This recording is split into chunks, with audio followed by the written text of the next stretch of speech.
Hope you guys been having a good day. As always, just got back from my walk. It's been raining here for like 2 weeks straight, and finally it's not raining as much, so I'm able to go out a little bit more, and we have some good news. I don't know. It's kind of good news. I'm going to explain it a little bit more. I'm going to go into it a little bit more in depth, but Peter Thiel is fleeing America. Yes, the Peter Thiel that is a part of the PayPal group with Elon Musk and the rest of them. He's one of the owners of Palantir. The guy secretly bankrolling all of Cavicular's nonsense with the look maxing stuff. The big antichrist enthusiast Peter Thiel. Yeah, that one. Well, he's leaving to Argentina. And I'm not saying he's a Nazi, even though I'm not saying that he's not. But it's kind of weird how they all flee to Argentina. And I'm not just saying that. Argentina and Nazis have a lot of lore. Argentina and Nazis go together like bread and Nutella. After they lost World War II, about 9,000 of them fled to Argentina and found a safe haven. This was known as the Rat Lines. Very interesting part of history. Highly recommend that you read about it. But like I said, I'm not saying Peter Thiel is a Nazi. He just happens to align with a lot of Nazi ideology. And the reason I say this is a good thing is because maybe the guy that doesn't know if human life is worth saving shouldn't be one of the top influences in the politics in your country. Peter Thiel, I don't think, is a self-identified like right-winger, but he's found a lot of comfort in the right-wing movement. He is a libertarian. I think that's what he labels himself as, so I'll give him that much credit, I guess. But he's probably been one of the most pivotal right-wing actors in the past 6 years. He directly got the vice president where he is today. I mean, before JD Vance became Trump's vice president, he hated Trump, talked about Trump like a woke liberal would talk about him. But now he's bending over backwards to, say the message, spread the far right message. And on top of that, Peter Thiel is behind funding a lot of the dystopian things that go on in the culture in general. He has heavy ties to Cavicular, inviting him to parties, funding some of his stuff. He was behind backing the Enhanced games that's like been in the news recently. And that wouldn't be problematic if he also wasn't a transhumanist, which aligns very well with the Cavicular stuff. So it's weird seeing Cavicular blow up at the same time that we have this egomaniac tech bro trying to take over the world and change it to his liking. I mean, that's enough about Peter Thiel the person. He's not a great person. I wouldn't say so. Maybe you disagree. I don't really know how you could disagree on this one. Most places in the West would be way too woke for a Peter Thiel type. So I guess Argentina and the far right movement they have with Milei currently is his cup of tea. It's rumored that he wants to try out his dark enlightenment plan over in Argentina, and he's worried about the future of America. Now, worried about the future of America, I'm also worried about the future of America, but I think it's for a different reason than the guy that wants to essentially control everybody's movements. I think he can see on the wall that people are not receptive to the people that he's trying to put into power to carry out this dark enlightenment plan that he has. It's pretty obvious that no one likes JD Vance, Vivek Ramaswamy. Nobody likes Vivek Ramaswamy. Like, what are we talking about? And this dark enlightenment plan that he has, I'm not sure if it's a libertarian's dream or if this is like the dystopian future that is to come if he succeeds. As good as it is to hear that he's leaving, it kind of is worrying to know that he's leaving to try his idea in a country that will allow him to try it. If you aren't familiar with dark enlightenment or, the idea that drives Peter Thiel, it's a form of neo-reactionary politics. It merges tech accelerationism and anti-democratic realism. This thought process has a lot of ties to Curtis Yarvin, a far-right blogger. Not a very thought-out movement, in my opinion. It's pretty evil when you look at it. It says that you cannot have a democracy and freedom. And while many people might agree with that, the answer that they come to in this thought process is, well, we should just have more state-run models that act like corporation management principles, or instead have CEO-controlled monarchies. They advocate for bringing back feudalism,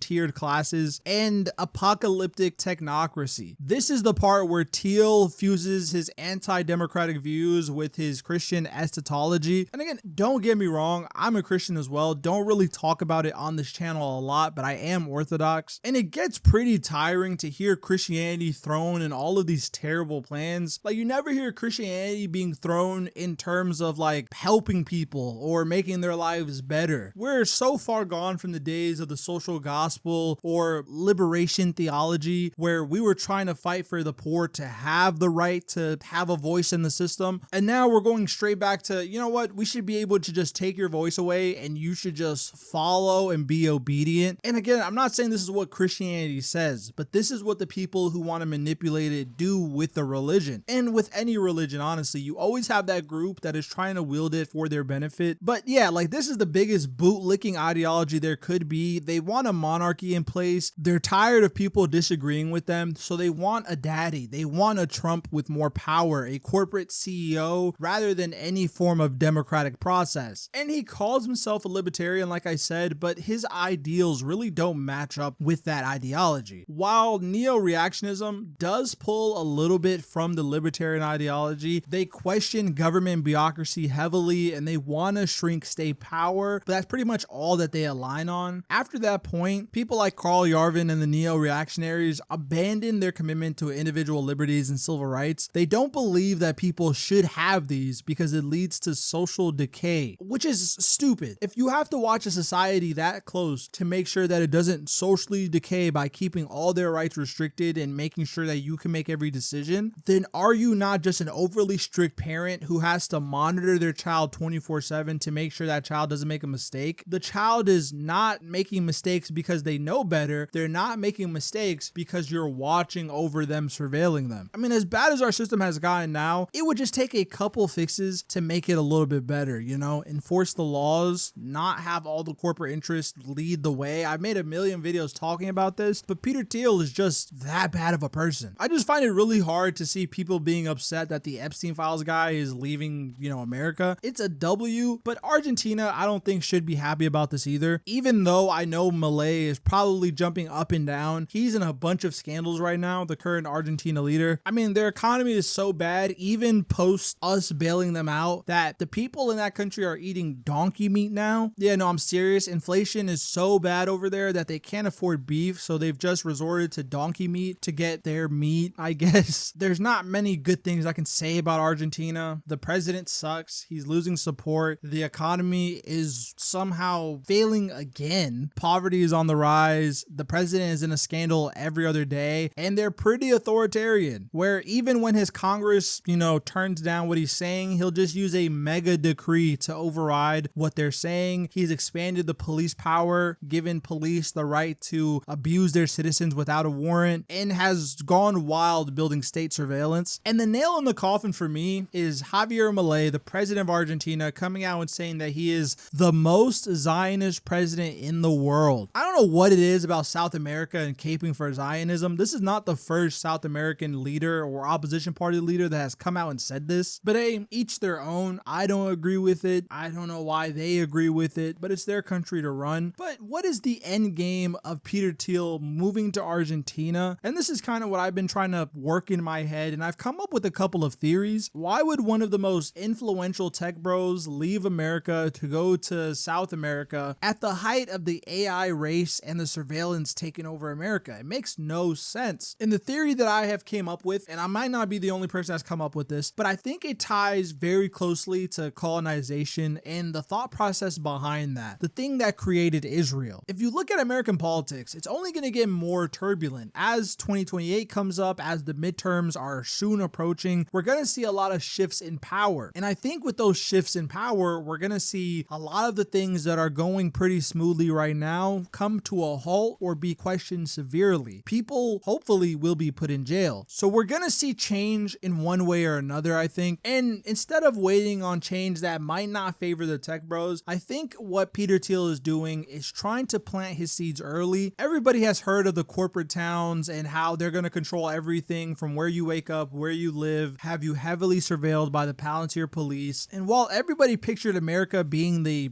breeding ground for these towns, America is a very large country with a lot of laws, civil right laws mainly, that stop the government and a lot of companies from overstepping on your civil rights. Argentina doesn't really have this, and they have a bigger coalition of far-right supporters than we do in America. MAGA is a big movement. People say that accounts for about, let's say, 30% of the political body in America, but in Argentina, the far-right movement, even with Milei having high disapproval, still outnumbers the American far-right in terms of concentration, I would say. On top of that, you have Milei openly basically calling for companies to do what Peter Thiel is trying to do. As Argentina moves away from government control, they are anarcho-capitalists at this point. That is Malay's running point. So to have a billionaire with infinite funds and a want to build and change the landscape of your country is exactly what Malay wants. Authoritarianism, dictatorship is not new to Argentina. Being unjust to your citizens is not new to Argentina. The dirty wars were a thing. They used to be a dictatorship not that long ago. So giving this billionaire a swath of land and saying, hey, build Palantir Town and run it the way you like without having to worry about infringing on laws or not taking people's voices seriously is exactly what he wants. And I think after he starts this one town in Argentina, or maybe it's a collection of Palantir towns where he gets to practice his dark enlightenment, he can go to other countries, neighboring countries, and pitch the same thing, but this time he'll have results on how well it's worked out.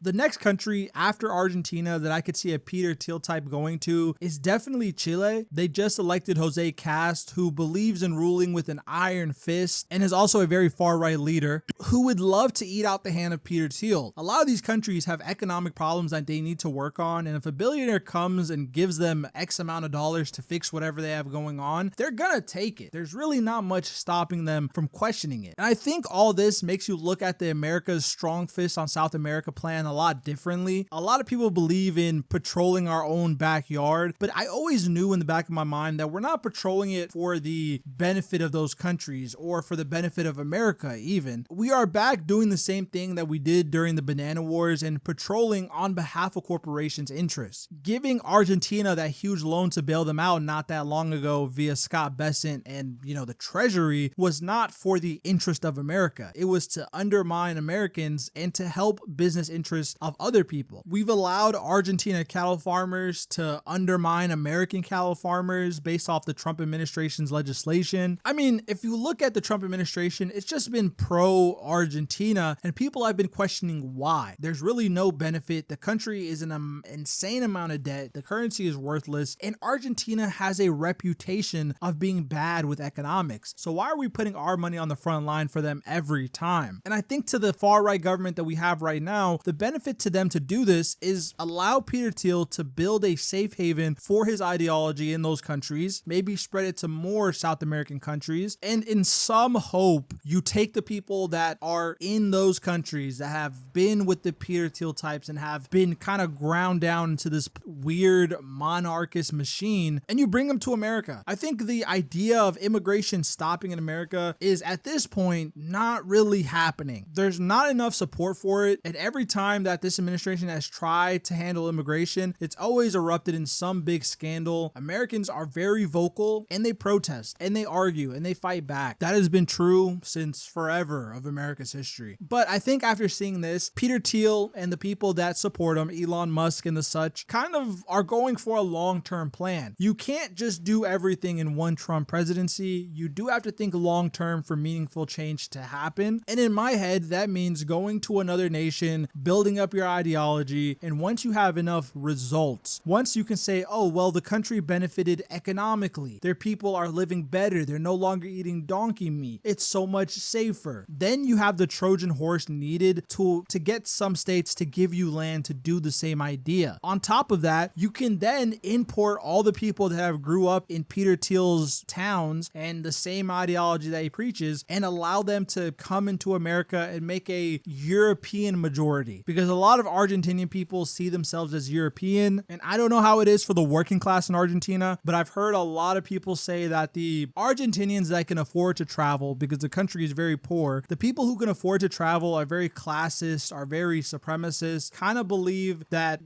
black people and the such and darker brown people are not equal to them. And I have to preface this one more time. Not every Argentinian is a Nazi or shares their beliefs. I'm not saying that, but some of the worst Nazi sympathizers and supremacists do live there. But yeah, this is exactly who the MAGA types would want to come into the country. Someone who's going to support their beliefs and has already been accustomed to this type of hatred. portrait. It would help fill in some demographic categories because they would be considered white, and with the way that America's heading with the white replacement theory catching a lot of fire recently, I do think that Peter Thiel is definitely keeping this in his mind, and this ties in some way or another. As immigration becomes even more of a far-right talking point in all these nations, as you have Israel establishing their ethno-state, I think you're going to see a lot of people try to follow in the same steps. Elon Musk has made his views on race very clear. He does so every day on his platform. Palantir just came out with a manifesto that put their stance on good and bad cultures and how they view the world. And you have all the craziness going on in Europe, especially in the UK. This seems like a breeding ground for a lot of bad things to come. And I think Peter Thiel, while he is leaving out of fear, is also leaving with a plan. We're definitely not out of the woods yet, and the ride may just really be starting. But having Peter Thiel leave is definitely a win, and I'm going to celebrate it as a win. But yeah, this video wasn't really to touch too much into the theories, just to really gloat that he's leaving the country. Now, if we could have Alex Karp and Elon Musk leave right behind him, this would be a 10 out of 10 thing, but we'll see how these things go. Kind of want to choose a more weird video for the first one back. AC is blowing cold. I'm feeling a lot better, a lot less angry, I will say. But if you made it this far into the video, let me know down below in the comments what you think. I do read the comments. Do you think that Thiel is leaving because she's scared of the American people and what they might do to him when he's no longer controlling our politics? Or is he just taking a little vacation and he'll be back soon? If you haven't already, like and subscribe to join the channel. Every subscription feeds my dog a treat. And with that being said, thank you for tuning in. Until next time.